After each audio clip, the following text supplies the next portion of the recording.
Please welcome to the stage Dr. Ian Bremmer of the Eurasia Group and G0 Media.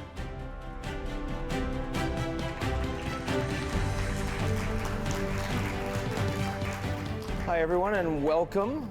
It is my pleasure to join the stage with you today for the winner of the 2025 Concordia Leadership Award, my friend Arvind Krishna. He has been driving innovation in hybrid cloud, in artificial intelligence, and in quantum computing, the most exciting fields in the United States and the world, affecting every sector of our global economy right now. And he's also been driving leadership in his organization and in his sector. So I think we're going to have a really fascinating conversation. I welcome him to the stage. We'll take a quick picture, and then we'll sit down and we'll get right to it. Thank you all very, very much. Arvind.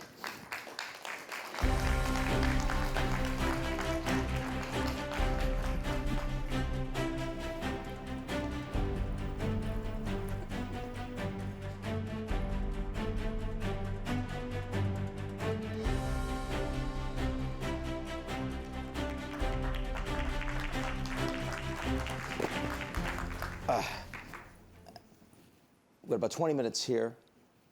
AI is the thing we're all talking about.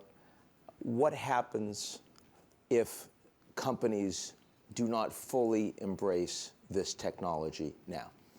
Look, I think of AI as one of the 8 fundamental technological innovations in the same category as electricity, the internet, maybe the automobile, to name a few.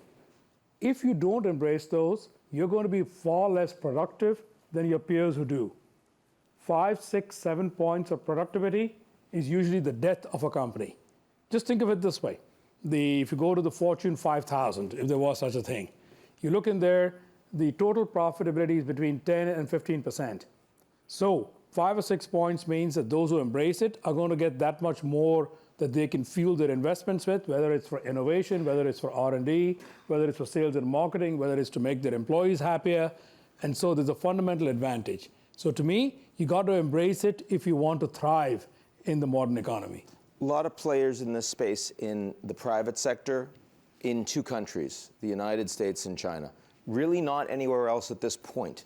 First of all, how close in your view, it's a race, how close are the Chinese to the United States right now? I would personally categorize it as 1 to 2 years behind for China. Maybe a bit ahead on some areas, but when you include the full stack, in technology we love to use the word stack. I'm not sure it means a lot to people, but think semiconductors, models, software, applications. They're clearly about 2 to 3 years behind on the infrastructure layers, maybe equal on the models layer, and maybe behind on some of the applications, but maybe ahead on consumer, and then an area that nobody likes to talk about, on surveillance and military, maybe equal or ahead. So on balance, I think a couple of years behind. And do you think that they are, in the next year, do you expect that they are likely to continue to close that gap, or not necessarily? I'm not sure it'll close in a year, but I think it'll close in 5.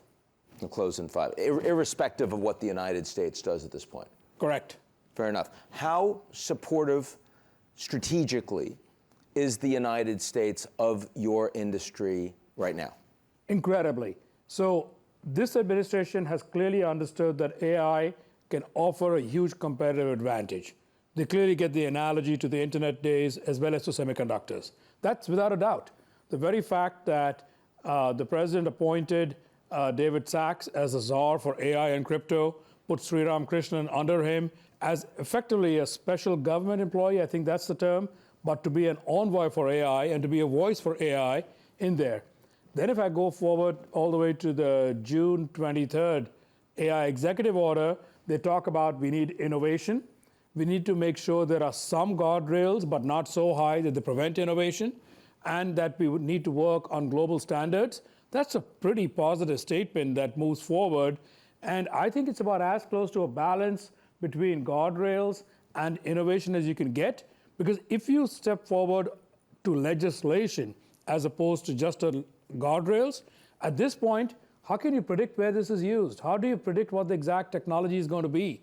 I think you get stuck, and then it's very hard to unwind legislation. So I actually think they're following the right mix of push the technology forward, allow people to thrive, but put a few guardrails and make sure that people watch in the areas where it's of concern. I was in Europe last week.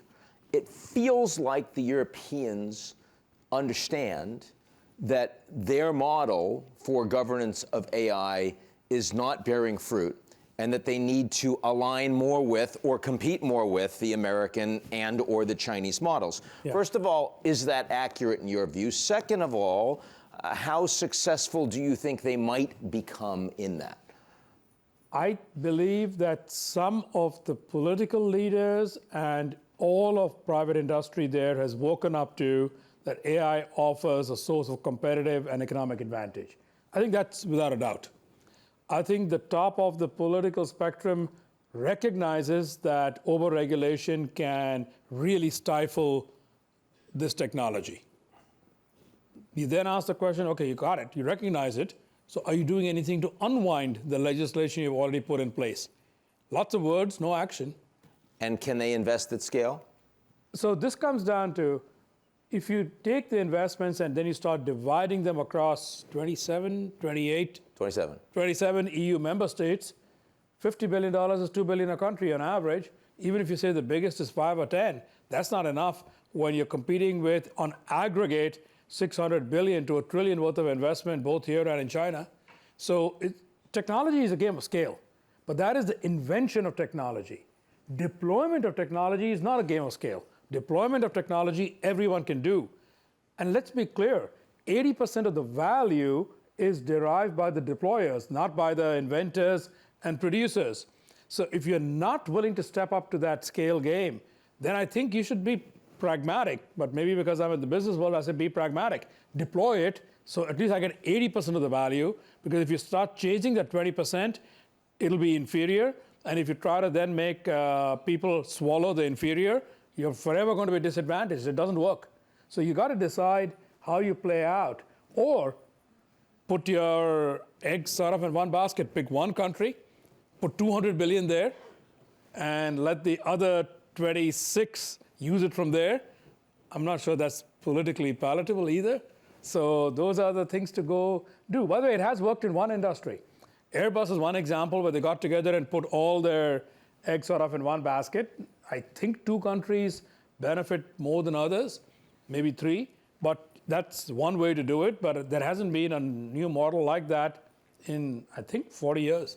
Now, when you talk about deployment, when you talk about embracing it, talk a little bit about your experience running IBM. How is the organization running differently given this deployment? How is your work-life experience different today because of the way you're deploying it? So I think the world, companies all over the globe, in every country, have been great at sort of taking, I'll call it roughly a 1940s organization model. We can call it what Alfred Sloan invented with General Motors, and it kind of became, it is very much modeled. I mean, almost all company hierarchies are very much modeled on military and political hierarchies, probably going back all the way to the Roman era. I'm going to look at my friend here and say, you're much more of an expert on this than I'm ever going to be. I observe it, but I don't really study it deeply. There's hierarchies, you have functional specializations, you people do this. Why? Because it's really easy to tell a group of people that you got to specialize in this, and it's narrow enough that you can be pretty sure they're really, really good at it. What does that create? It does create a lot of friction inside an enterprise, because you got to pass things from one silo to another. You typically, for something that's of value, have to touch 5, 6, 7, 8 of them within a single company. Just to think about it in big, broad pictures. Ask yourself why. Well, I want these people to make sure that you're following the rules, aka compliance. I need these people to make sure that money is being spent properly, whether it's finance or embezzlement, or in the finance industry, KYC and AML. Or I need to make sure the contract is correct, bring in the legal department. Well, if all of these things are reading, and all of these things are aligning it to a purpose, is it time to step up and say, hey, can I go across? Think of a workflow, not of a silo. So that's a different org structure. And now say, how much of this workflow could be done by AI? And if the workflow in aggregate can become twice the speed at half the cost, and take friction out. Then you can take, it's more nimble, so your customer is happier, your employees are happier, and you say, well, wait a moment, but aren't you touching total employment? No, no, no, because the more productive company will then hire more people into the things that really produce value, your goods, your software, your marketing, your sales, and move the people there. That is the big change that we are going through. In our case, between AI and automation, about $3.5 billion of cost hardlined out of the enterprise, 2/3 of it plowed back into R&D and sales. Now, if you take that and apply it to individuals, what is the reskilling bet that you would want people to make so that they're going to be relevant to your organization, organizations like yours in 3 years and 5 years' time? Number one, get people unafraid of the technology. How do people get unafraid? You read too much. I read so much about the fear of what AI is, what it can do. A lot of that is such utter speculation. We are 20 years away from that moment when people talk about artificial general intelligence and super intelligence. And the reason I say that is almost all technologies have a scaling law. You make a lot of progress, then it slows down. It becomes really expensive to make a lot more progress. And then the question is, do the economics hold where it's worth it? And at the end of the day, people are economically rational. So the rate of progress is going to slow down. Okay, so how do you make... Is ChatGPT 5.0 part of that in your view? No comment. Ish. Okay, good. We know what you're saying. Thank you.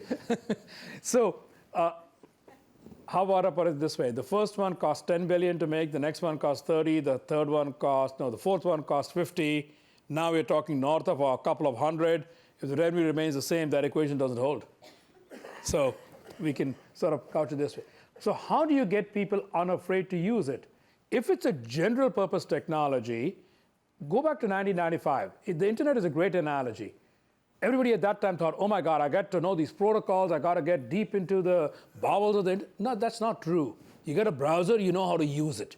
So how do we make people unafraid to use it for a benefit in their work life, in their personal life, in how they think about growing a business?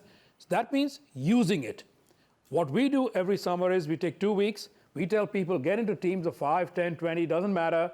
Go dream up some use case for a large language model, build your little application. It's not really to build the application, and it's not really to do anything else. What it effectively does is it does a nice gaming way of getting people used to the tech, where they get unafraid of it, and now some of them become more expert. We can deploy them with clients. Some of them actually get great ideas of what we could do, but 2/3 of the population walks away each year now unafraid because they've spent a couple of weeks playing, and in all cases, maybe there's 1 or 2 experts in the team. The rest are people who really have had no exposure to it. That's kind of what we need to do to get the world saying, how do I use this for positive? Some guardrails, I acknowledge. You don't really want it being used for bioweapons, which is sort of an obvious guardrail. And Trump just talked about that in his speech yesterday. Yeah, so there's a few guardrails that you can put, but if the guardrails are limited, those are easy to implement. If the guardrails become 4,000 pages long, which some people talk about, how do you actually enforce it? Then you're giving a lot of incentive to people to say, avoid the guardrails. Do open source models concern you in terms of guardrails from that perspective, or not really? No, it's actually going to be the positive. So let's take operating systems. Is Linux more secure or less secure than a closed operating system? Far more. More secure. Why? Because it's decentralized. While partly decentralized, partly there's 4 million people in the case of Linux who have their eyes on the code. So even if a few people try and do bad things, there's plenty of others trying to avoid that, so they catch it. There was a great example last year where there was, let's call it a nation state, you can all imagine which one, that did try to insert some malware into the Linux open source code. It got caught within a few hours because other people sort of noticed, not people who are cyber experts. Somebody noticed, why is this thing running slower? It ran fine yesterday, it's running slower today. Why is it slower? Oh, it's over here. Why is this thing so slow? Oh, it's trying to copy information. Why is it trying to copy it? So when you get 4 million people looking at something, it's going to be far more secure than us trusting 100 people behind a closed room, and who knows what they might or might not know. So I actually believe open source is a great. The word that we could use is sunlight is the best antiseptic, I think is the phrase that is often used. So sunlight in the sense of transparency. And I don't say open source only. I actually say open and proprietary, because I think it's fine for people to say, look, I want to make all my money on closed IP. It will not get all the use cases. I think the majority will go to open source, but there could be a few use cases that are very powerful, and it's fine for people to make money on those as long as their clients trust them that it's a good model.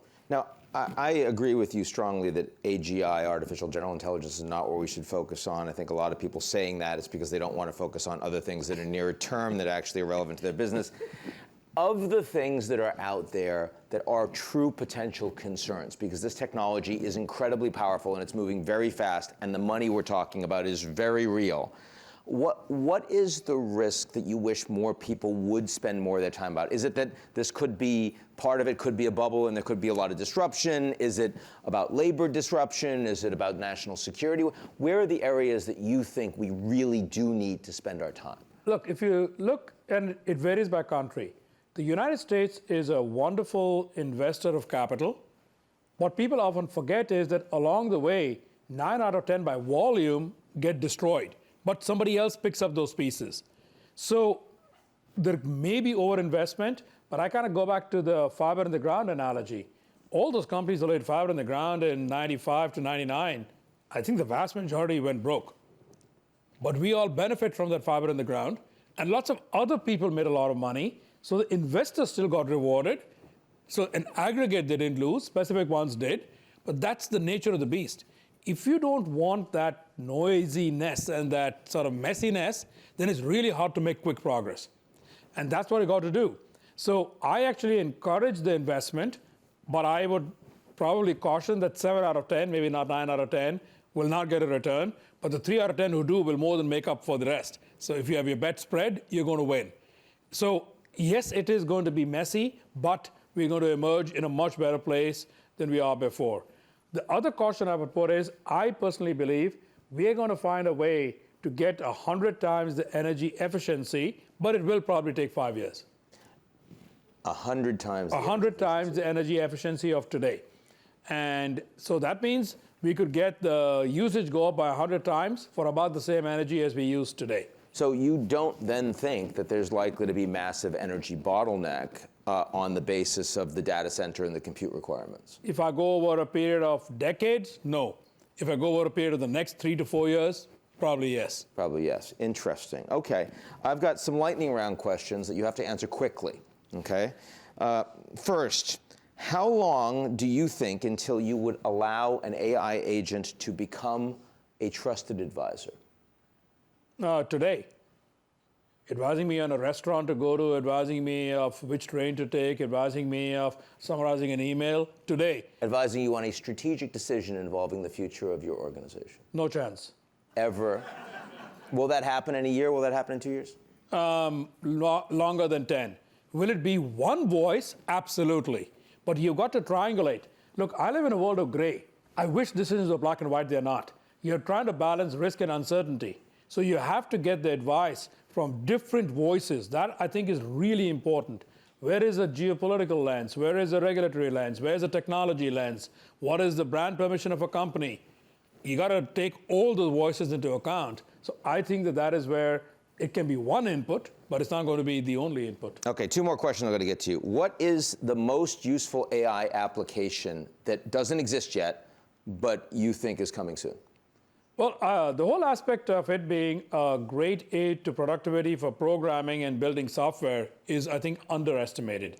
Now, people who talk about it being 90%, maybe a little over the board, but people who think it won't be at least 50 are wrong. I think it'll be at least 50, which means you can produce twice the amount of software that you were producing last year with the same amount of money and resource.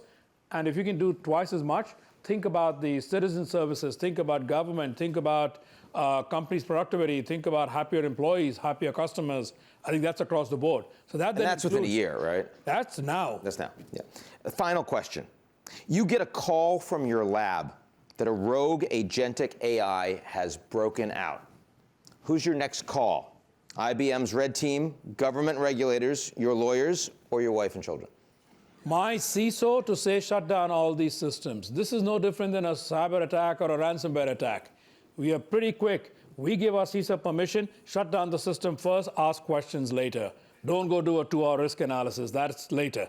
So that one, CISO, shut it down, and then take care of the ramifications. Arvind Krishna, my friend, thank you so much for joining us today. Thank you. Thank you. Thank you.